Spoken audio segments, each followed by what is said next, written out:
Assalamualaikum warahmatullahi wabarakatuh. Alhamdulillah, nasta'inuhu wa nastaghfiruh wa na'udzu billah. Wassalatu wassalamu ala Rasulillah. La haula wala quwwata illa billah. Amma ba'd.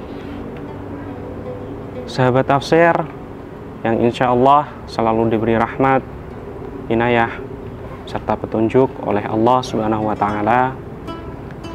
Pada pembahasan kali ini kita akan mengupas tentang Al-Quran. Tentu sahabat tafsir semuanya mengetahui apa itu Al-Quran. Secara bahasa, Al-Quran diambil dari lafadz qara'a yang bermakna membaca. Sedangkan Al-Quran dimaknai sebagai bacaan yang agung, seperti lafadz gufron. Gufron diambil dari lafadz ghafara yang artinya ampunan, dan kemudian ditambah an gufron yang bermakna ampunan yang agung. Sedangkan dalam kitab-kitab ulumul Quran, ulama-ulama ahli tafsir serta ulama-ulama ahli Quran mengatakan bahwa Al-Quran adalah kalamullah al-munazzal ala Nabi Muhammad sallallahu alaihi wasallam, al-maktub fil masahif wal-manqul bitawatur, al-muta'abbad fi tilawatih, al-mu'jiz bi suratin minhu. Al-Quran adalah kalamullah yang diturunkan kepada Nabi Muhammad melalui malaikat Jibril, yang tertulis kemudian di dalam suhuf, dalam lembaran-lembaran, dan kemudian dibaca secara mutawatir.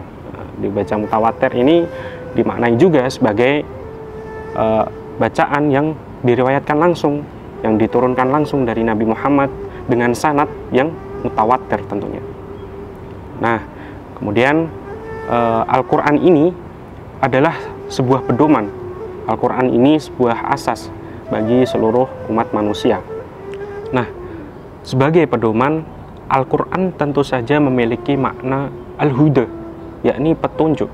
Dalikal kitabul la raiba fih hudal lil muttaqin.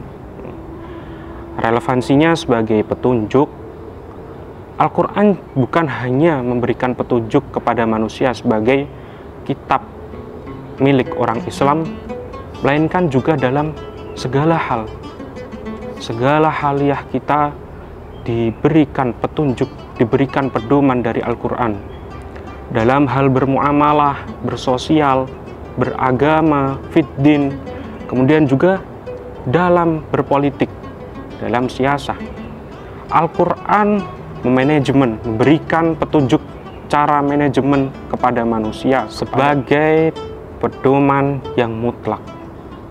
Nah, dalam memaknai Al-Quran sendiri, umat Islam selalu dipenuhi tanda tanya, selalu diberikan berbagai macam pertanyaan karena perbedaan realitas yang begitu mendasar di setiap generasi, atau yang disebut oleh Ibnu Khaldun sebagai Toba'il Umron, karakter peradaban.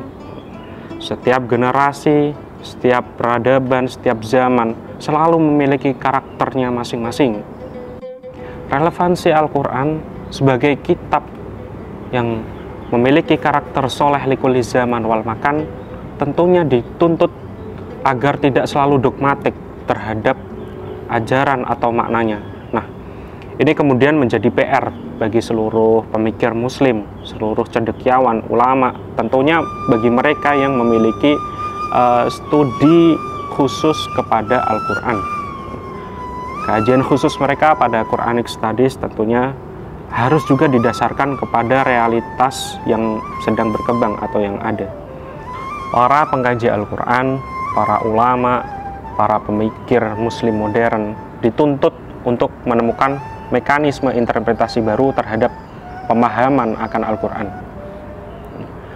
Mereka dituntut untuk lebih dinamis dan tidak selalu dogmatik dalam memberi pemahaman terhadap Al-Quran.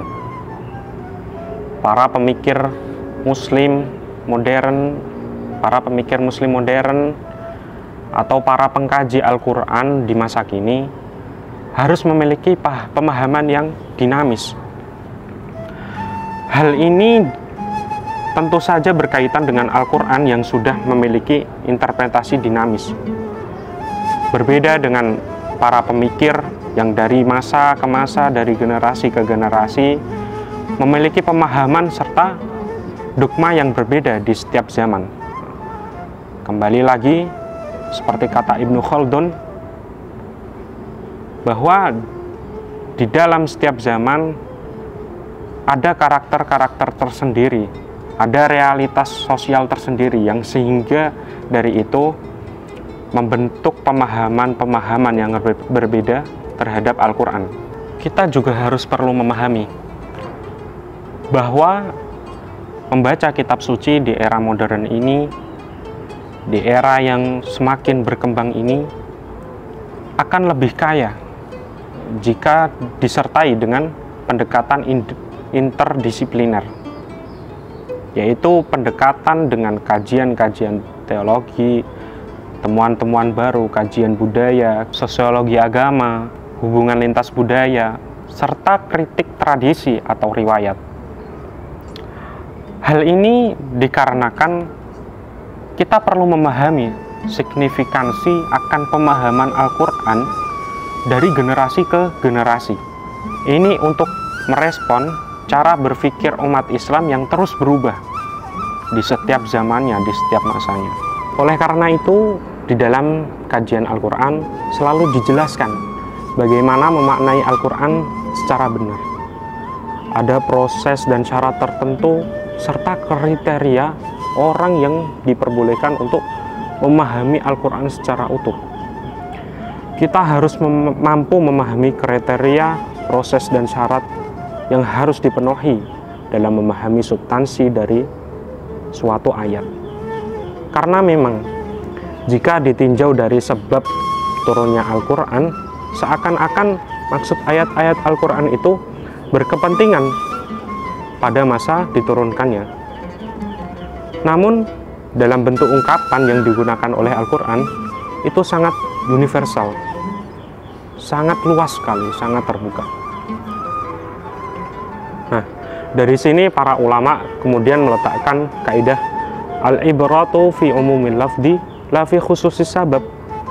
Maksudnya, pahamilah sebuah teks itu dari lafadznya yang berbentuk umum, yang masih universal, bukan dari sebab turunnya teks tersebut. Walaupun di lain ayat, di waktu-waktu tertentu, kita harus memperhatikan asbabun nuzul atau sebab adanya teks tersebut. Nah, dengan demikian kebenaran Al-Quran tetap mutlak dan berlaku untuk segala zaman, sholeh likulli zaman wal makan. Dengan demikian kita harus memahami bahwa Al-Quran sebagai pedoman, sebagai asas, sebagai dasar itu tetap mutlak dan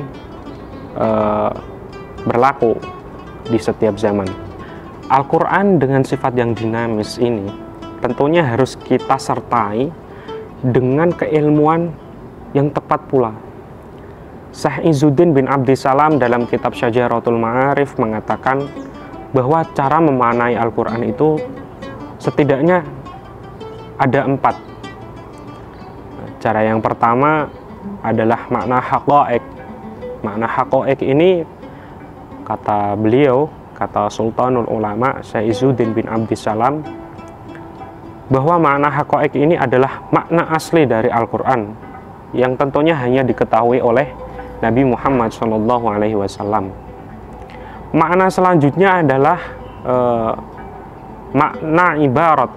Makna ibarat ini adalah makna teks, makna langsung, makna harfiah dari suatu ayat yang tentunya semua orang dapat mengetahuinya dengan tentunya dengan belajar bahasa, dengan makna penerjemahan. Makna yang selanjutnya, makna yang ketiga, yaitu makna isyarat. Makna isyarat ini merupakan makna konteks dari suatu ayat. Makna ini difahami dengan cara apa? Dengan cara observasi, dengan cara mengkaji suatu ayat tersebut, bagaimana asbabun nuzulnya, lalu apakah ada riwayat-riwayat yang menyertainya, dan lain sebagainya. Nah, inilah makna isyarat atau makna konteks dari Al-Quran yang hanya mampu difahami oleh orang-orang yang memiliki keilmuan atau memiliki pemahaman terhadap ulumul Quran. Orang-orang ini yang seperti saya tadi sebutkan, orang-orang yang memiliki kriteria memahami proses serta syarat-syarat yang harus dimiliki oleh seseorang dalam memahami Al-Quran. Ada makna lain, ya ini makna lataif. Lataif ini merupakan makna lain dari Al-Quran. Lataif ini kalau bahasanya bahasa orang sekarang ya software. Makna lataif ini makna terdalam dari Al-Quran yang difahami orang-orang setelah Nabi. Biasanya orang yang menggunakan makna lataif ini adalah kaum sufi, orang-orang tasawuf. Dalam tafsir-tafsir mereka, dalam tafsir-tafsir Isyari, dalam tafsir sufi, makna lataif ini digunakan oleh mereka dalam menemukan sebuah jati diri, dalam menemukan hati yang bersemayam di dalam hati mereka. Oleh karena itu, kita perlu memahami juga bahwa tujuan utama Al-Quran itu adalah kemaslahatan dan rahmat tentunya untuk seluruh umat manusia dan seluruh alam. Rahmatal lil alamin.